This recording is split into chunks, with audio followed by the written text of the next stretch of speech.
Imagine the brightest minds of 1720, from great merchants to Sir Isaac Newton himself, swept up by an investment frenzy. Newton famously quipped, "I can calculate the movement of the stars, but not the madness of men," after losing heavily on South Sea stock. What was this madness that so thoroughly duped Britain's elites?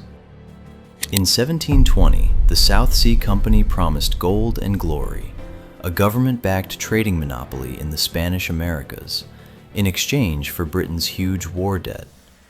Within months, that promise burst like a bubble, ruining tens of thousands of investors and shaking the nation to its core. How did an ostensibly patriotic debt relief scheme turn into a national catastrophe? The answer is a tale of unchecked greed, wild rumors, and a scam so brazen that history still calls it the world's first Ponzi scheme. In fact, early critics warned of its hollowness. One MP estimated the stock was worth only about £200, essentially prophetic truth. We will peel back the layers of this story, section by section. Its origins, the rising mania, the shattering crash, the aftermath and attempted fixes, and then draw modern parallels. Along the way, we'll see a cautionary pattern of human folly and delayed revelations. The narrative plays out like a financial thriller, and in the end, we'll extract 3 clear lessons. But first, we must challenge the assumption that only fools get caught in bubbles. Even the smartest and most powerful can fall prey to collective hysteria, and that's exactly the mystery at the heart of the South Sea bubble. Britain's burden, debt, war, and the birth of a company. In the early 1700s, Britain was burdened by a crushing war debt from fighting France in the War of the Spanish Succession, 1701 to 1713. By 1711, the Treasury was desperate. Into this vacuum stepped Robert Harley, 1st Earl of Oxford, a Tory leader and financier who engineered a daring debt-for-trade plan. Parliament chartered the South Sea Company in 1711. On paper, it would consolidate and reduce national debt, and in return, it gained a monopoly on trade with Spanish South America.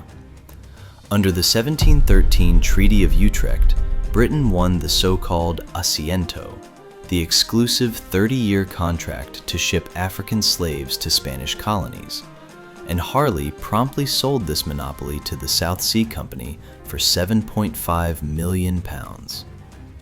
In theory, the company could also send one 500-ton navio de permiso to trade duty-free goods every year. The Crown even withdrew its own 25% share of profits, further sweetening the deal. In practice, however, the gold-filled promise never materialized. Spain begrudged British trade, taxed and limited slave shipments, and warfare resumed by 1718, suspending trade completely. Yet public confidence soared. Investors assumed the Spanish crown would soon open the floodgates of silver and spices to English enterprise. The company began by offering a 6% dividend, which sounded safe and generous for the era. Even with no actual profits yet, people queued to buy stock.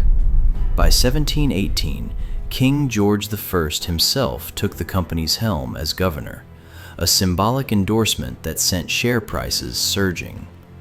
Nothing instills confidence quite like the endorsement of the ruling monarch, notes one historian, and in fact, around 1718 to 19, South Sea shares were briefly yielding 100% interest on paper, entirely based on speculation and rumors.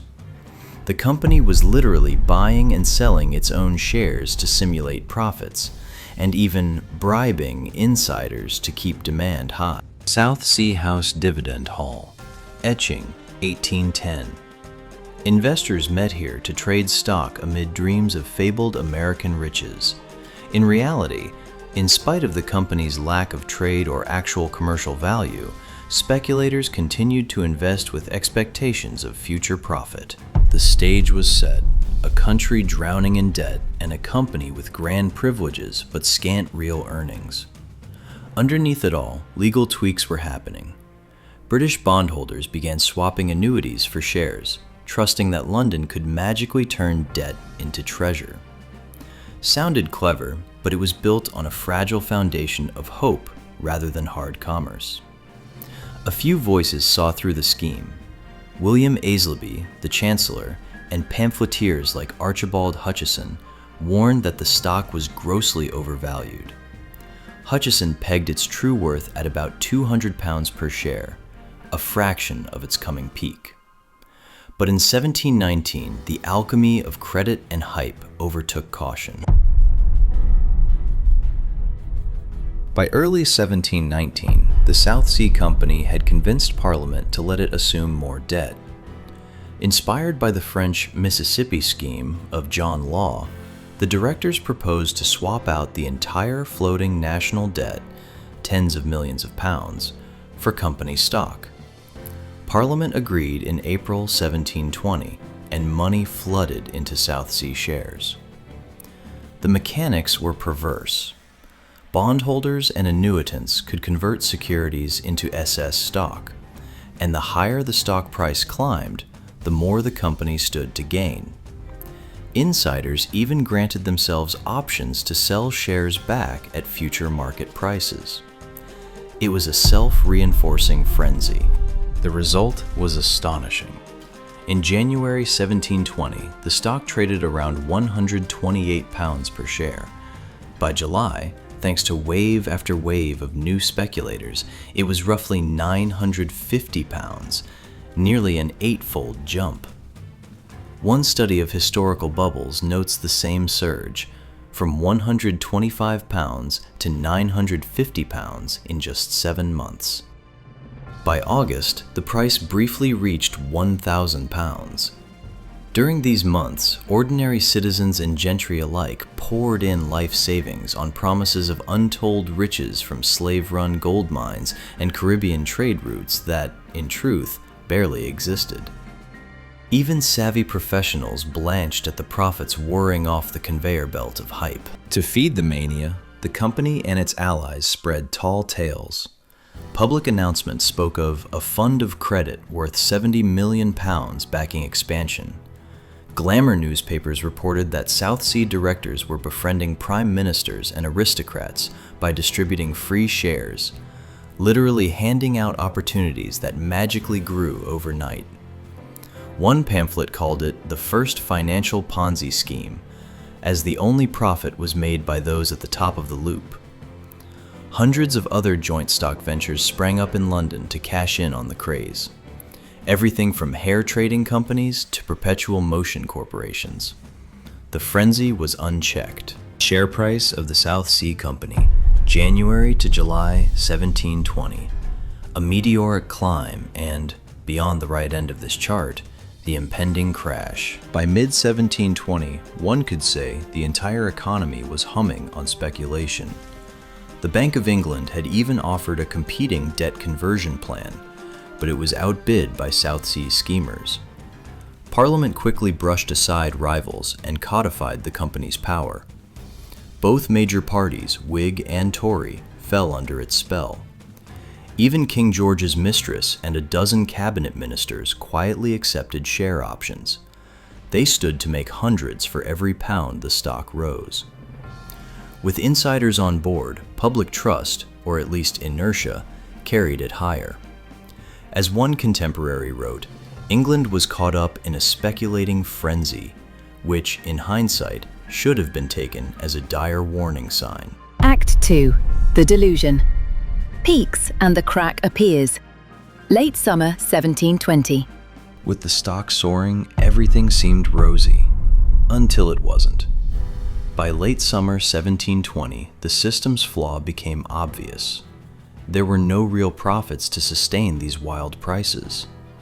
The company had used share sales, not trade revenues, to cover its debts and dividends. Each new share issue diluted the wealth of older investors. Meanwhile, John Blunt and other insiders quietly began to sell. In August 1720, sensing the market was overstretched, Blunt liquidated his entire holding. Within days, others followed. One historian notes, "Soon everyone was a seller, and no one was buying." On September 17, 20, the air went out of the bubble. Rumors of investigations and fears that all value was illusions triggered a panic. The price swung from £1,000 downwards. By October, it had fallen precipitously, and by December, a share of South Sea stock traded at just £124, an 80% crash from the summer peak. Some accounts say as low as £135 by late September. Other speculative ventures were destroyed even more completely. Holders of made-up enterprises like the Perpetual Motion Company woke to find their paper was worthless. The collapse was brutal. Investors of all classes were crushed. Aristocrats who had mortgaged estates, merchants who spent fortunes, and paupers who gambled savings on one last chance. The sudden losses triggered bankruptcies and financial panic across Britain. Banks exposed to the crash failed. Trade was disrupted by lack of funds. Even suicide spiked as desperate people lost everything. In a matter of weeks, the same street scenes that had been full of celebration turned angry and fearful. Crowds gathered in London demanding accountability. On one side, Newton and countless others were bewildered by the irrationality. On the other, alarmed lawmakers and journalists raced to untangle the truth. The House of Commons convened a special inquiry. When the dust finally settled, it revealed staggering corruption. Company directors had been bribing officials, selling fraudulent stock options, and bilking new investors to pay off old ones. Historians call it a parliamentary and financial scandal of epic proportions. Act 3. Justice, Reform, and the Rise of Walpole. As fury mounted, Robert Walpole, a previously sidelined Whig who had long warned of the scheme's dangers, came to the rescue. In late 1720, Walpole was appointed Chancellor of the Exchequer and effectively assumed control of the crisis response. Under immense public pressure, Parliament impeached the company's leadership.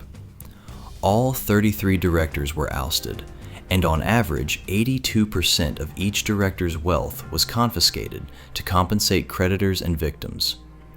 The surviving stock of the company was handed over to the Bank of England and the East India Company, strengthening those institutions. Walpole even persuaded the Commons to spare the king's favorites. He reportedly won votes by the slimmest of margins to protect George I and his mistress from being charged. In the aftermath, sweeping laws were enacted.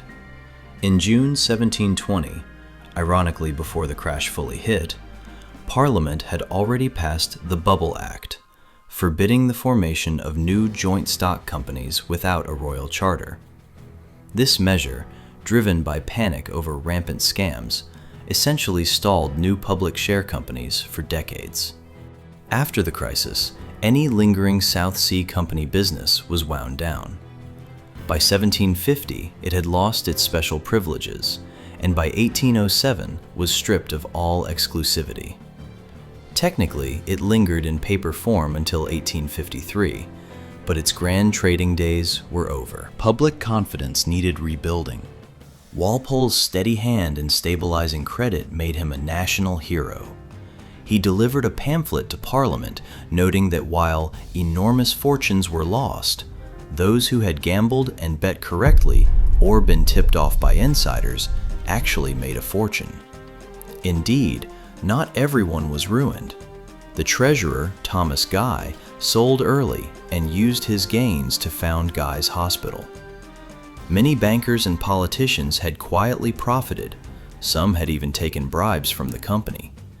But for the average citizen, it was a lesson in caution, one that, unfortunately, the next generation seemed to forget. The Bulbous Bubble Act and Walpole's reforms did help prevent immediate copycats. Only 2 bubble companies gained royal charters and survive to this day: the insurance firms Royal Exchange and London Assurance.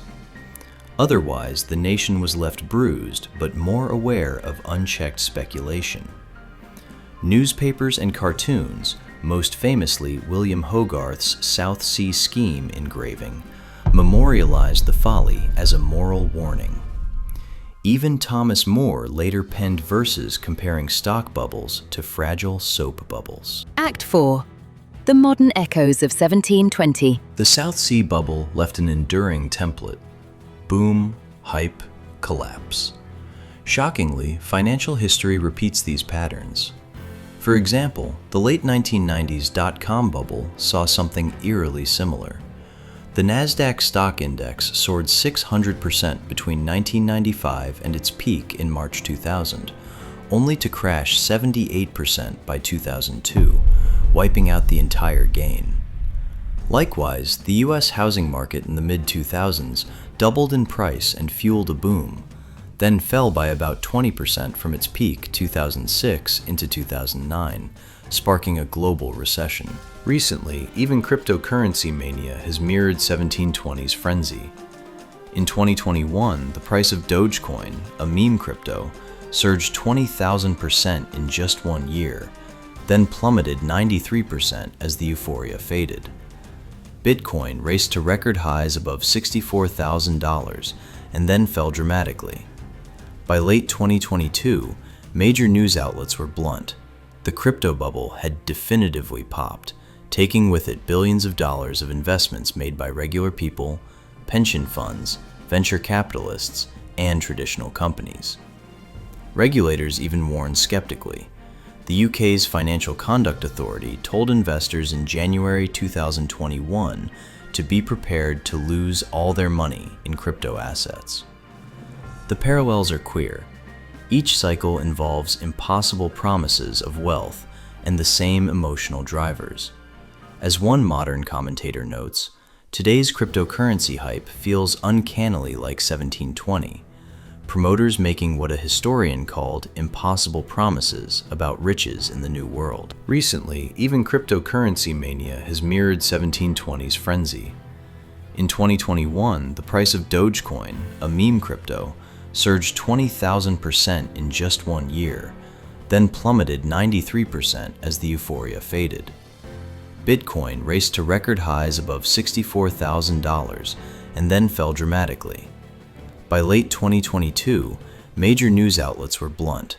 The crypto bubble had definitively popped, taking with it billions of dollars of investments made by regular people, pension funds, venture capitalists, and traditional companies. Regulators even warned skeptically. The UK's Financial Conduct Authority told investors in January 2021 to be prepared to lose all their money in crypto assets. The parallels are clear. Each cycle involves impossible promises of wealth and the same emotional drivers. As one modern commentator notes, today's cryptocurrency hype feels uncannily like 1720, promoters making what a historian called impossible promises about riches in the new world. The lesson is that human nature, fear, greed, FOMO, fear of missing out, doesn't change. Whatever the century, people can be swept up in herd mania. The specifics differ: tulip bulbs, railroad shares, dot-coms, crypto tokens, but the cause and effect story is the same. The South Sea bubble was not an isolated fluke, but the earliest chapter of a recurring financial saga.